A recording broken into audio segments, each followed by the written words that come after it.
Hello guys, ఎలా ఉన్నారు? ఇండియాలో ఎక్కువగా సనాతన ధర్మాన్ని ఫాలో అవుతారు. ఒకప్పుడు ఇండియాలో సనాతన ధర్మం తప్ప ఇంకేమీ లేదు. కానీ నాగరికత పెరిగే కొద్దీ వర్తక వ్యాపారాల నిమిత్తం అనేక దేశాలకి కనెక్టివిటీ పెరిగింది. దేశాలకి మధ్యన రాకపోకలు కూడా బాగా పెరిగాయి. అలా అనేక ధర్మాలు ఇండియాలోకి వచ్చాయి. ముందు సనాతనమే ఉండేది కాబట్టి దానికి ప్రత్యేకించి ఫలానా మతం అనే పేరేమీ లేదు. కానీ ఇంకో మతం మన దేశంలోకి ప్రవేశించినప్పుడు ఖచ్చితంగా కమ్యూనికేషన్ అప్పుడు ప్రాబ్లం రాకుండా ఫాలో అయ్యే కల్చర్స్ కి ఏదో ఒక పేరు పెట్టుకుంటూ ఉంటారు. అలా హిందూయిజం అనే పేరు వచ్చింది. ఎగ్జాంపుల్, ఇంట్లో ఒక్కడే కొడుకుంటే నా కొడుకు అని చెప్తాం. కానీ ఇంకో కొడుకు పుట్టినప్పుడే కదా నా పెద్ద కొడుకు చిన్న కొడుకు అని చెప్తాం. ఇది కూడా సేమ్ అంతే. అయితే సనాతన సంస్కృతి అనేది చాలా పురాతనమైనది. అండ్ ఇది మోర్ ఓవర్ మతం కన్నా కూడా ఒక హెల్దీ లైఫ్ స్టైల్ అనొచ్చు. పొద్దున్న లేసే బ్రహ్మముహూర్తం నుండి సూర్య నమస్కారం, యోగాసనాలు, మనం తినే భోజనం, ఆఖరికి సాయంత్రం లైట్ వేసినప్పుడు వరకు ఏదో ఒక రూపాన సైన్స్ అలానే నేచర్ మీద గ్రాటిట్యూడ్ అనేది ఉంటుంది. ప్రతి ఎలిమెంట్ ఏదో ఒక జ్ఞానాన్ని నేర్పిస్తూనే ఉంటుంది. మరి అలాంటప్పుడు హిందూ దేవాలయాల మీద ఉండే ఎరోటిక్ అంటే శృంగారపూరితమైన శిల్పాలు ఉన్నాయి కదా, అవేం నేర్పిస్తున్నాయి మనకి? అసలు ఎందుకు గుడికి వెళ్ళగానే ముందు ఆ బొమ్మలే కనిపిస్తాయి? అసలు గుడి కాన్సెప్టే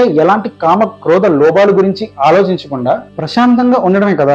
అసలు మీకు ఎప్పుడైనా ఈ డౌట్ వచ్చిందా, ఎందుకు ఈ శృంగార విగ్రహాలని? కొంతమంది సెక్స్ ఎడ్యుకేషన్ కోసం అంటారు, కొంతమంది ఏమో సాంప్రదాయం అంటారు. కానీ అసలు ఆ విగ్రహాలు అలా ఉండడానికి కారణాలు ఏంటి? ఈ రోజు ఈ వీడియోలో తెలుసుకుందాం. మామూలుగా ఈ రోజుల్లో యూత్ కి అర్థమయ్యేలా చెప్పాలంటే ఈ బొమ్మలు బూతులు కదా, వాటితో అక్కడ పని ఏంటి? మనకున్న అనేక రకాల కళల్లో శృంగార కళ కూడా ఒకటి. ఇదే ఆర్ట్ ఫామ్ కిందకి వాత్సాయన కామసూత్ర అనే ఒక బుక్ కూడా వస్తుంది. మీరు కనుక ఖజురహో టెంపుల్ ని సరిగ్గా గమనిస్తే ఆ గుడి మొత్తం కూడా శృంగారానికి సంబంధించిన విగ్రహాలే చెక్కుంటాయి. ఆ గుడి మొత్తం ఎక్కడ చూసినా కూడా షేడ్స్ ఆఫ్ కామసూత్ర అనేది క్లియర్ గా కనిపిస్తుంది. అలాగే శృంగారం కూడా వింతేమి కాదని, అసలు సృష్టికి శృంగారం కాబట్టి ఇంకో పక్క చాలా మంది సెక్స్ అనేది చాలా టెంపుల్స్ మీద ఉండడం ఒక సిన్ అని, అంటే పాపంలా కూడా చూస్తారు. కానీ నిజానికి శృంగారం అనేది part of the life. So temples మీద ఇలా శృంగారపూరితమైన విగ్రహాలు ఎందుకు ఉంటాయి అనే దానికి కొన్ని కారణాలు ఉన్నాయి. వాటిని ఇప్పుడు చెప్తాను. ఒకప్పుడు ఈ రోజుల్లో లాగా ప్రీ వెడ్డింగ్ అలాగే హనీమూన్ ఇలాంటివేమీ లేవన్నమాట. పైగా ఆడవాళ్ళకి పెద్దగా బయట ప్రపంచం మీద అవగాహన కూడా ఉండేది కాదు. కొన్ని ఫ్యామిలీలో ఆడవాళ్ళకి అన్నిటి మీద యాక్సెస్ ఉండేది, కానీ చాలా ఫ్యామిలీస్ లో రెస్ట్రిక్షన్స్ ఎక్కువగా ఉండేవి. పైగా పెళ్ళయ్యాక భార్య భర్తలు టూర్ కి వెళ్ళాలన్నా కూడా అది ఓన్లీ టెంపుల్ టూర్స్ ఉండేవి ఆ రోజుల్లో.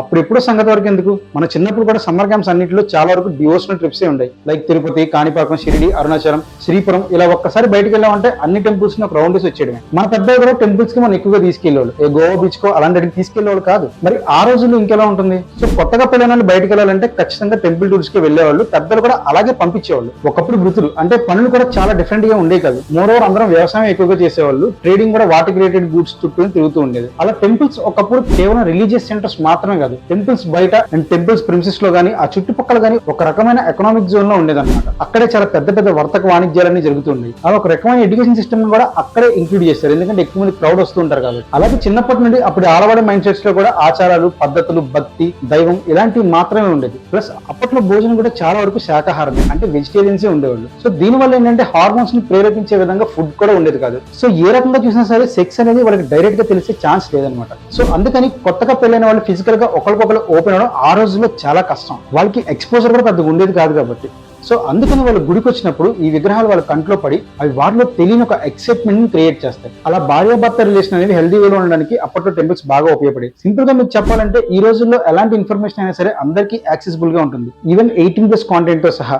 కానీ ఒక మనిషి తన చిన్నప్పటి నుండి నేర్చుకున్న వాటిని బట్టే బిహేవ్ చేస్తాడు. వాడికి తెలియని విషయం దాన్ని బట్టి బిహేవ్ చేయడం అనేది ఆల్మోస్ట్ జరగదు. ఎక్కడి వరకు ఎందుకు, చిన్నప్పుడు సినిమాలో ఫస్ట్ నైట్ సీన్ చూసినప్పుడు చాలా మంది అలా ఒక పూలు వేసిన బెడ్ మీద ఒక అమ్మాయి అబ్బాయి కలిసి నిద్రపోతే వాళ్ళకి పిల్లలు పుడతారేమో అని చెప్పి అనుకునేవాళ్ళు. ఈవెన్ నాతో సహా నేను కూడా అలానే అనుకున్నా. మీకు ఇంకో ఎగ్జాంపుల్ చెప్తే ఈజీగా అర్థం కావడానికి, ఒక పులి పిల్లని తెచ్చుకుని దానికి చిన్నప్పటి నుండి పెరుగన్నం మాత్రమే పెడుతూ మనం పెంచాం అనుకోండి, అది పెద్దయినా కూడా, దానికి బలం పెరిగినా, శరీరం పెద్దగా అయినా కూడా వేటాడటం అంటే ఏంటో కూడా దానికి తెలియదు. బట్ ఏదో ఒక సిచ్యువేషన్ లో ఒకసారి దానికి కనుక మాంసం అలవాటైంది అనుకోండి, ఆ రుచికి ఆ రక్తాన్ని ఎక్స్పీరియన్స్ చేసిన ఆ పులికి ఆటోమేటిక్ గా వేట అనేది వచ్చేస్తుంది. తెలియకుండానే దానికన్నా వీక్ గా ఉన్న జంతువు దాని పక్క నుండి వెళ్తే దాని నోటితో పట్టుకుని చంపి తినేస్తుంది. సేమ్ అలానే ఈ ప్రాసెస్ లో టెంపుల్స్ లో ఎరోటిక్ కార్వింగ్స్ అనేవి కూడా అంతే. అయితే చాలా మందికి మీరు ఒక డౌట్ రావచ్చు, అసలు గుళ్ళు లేదా కన్స్ట్రక్షన్ ఇలాంటివి ఏమీ లేనప్పటి నుండి మనిషి ఉన్నాడు కదా, ఇవన్నీ ఆటోమేటిక్ గా వాళ్ళకి తెలియదు అంటారా అని చెప్పేసి. యాక్చువల్లీ ఇక్కడ మీరు ఒక ట్రూత్ తెలుసుకోవాలి. ఒకప్పుడు అన్ని అందరికీ తెలుసు, కానీ కాలక్రమేణా ఒకే అమ్మాయిని లేదా ఒకే అబ్బాయిని ఎవరితో పడితే వాళ్ళతో ఎంతమందితో పడితే అంతమందితో సెక్స్ చేసే స్థాయి నుండి ఒక హెల్తీ సొసైటీగా మారి కొన్ని నియమాలు, కొన్ని నిబంధనలు, అలాగే కొన్ని ఆచారాలు అనేవి పెట్టుకున్నారు. ఇవేమి జస్ట్ ఓవర్ నైట్ లో రాలేదు.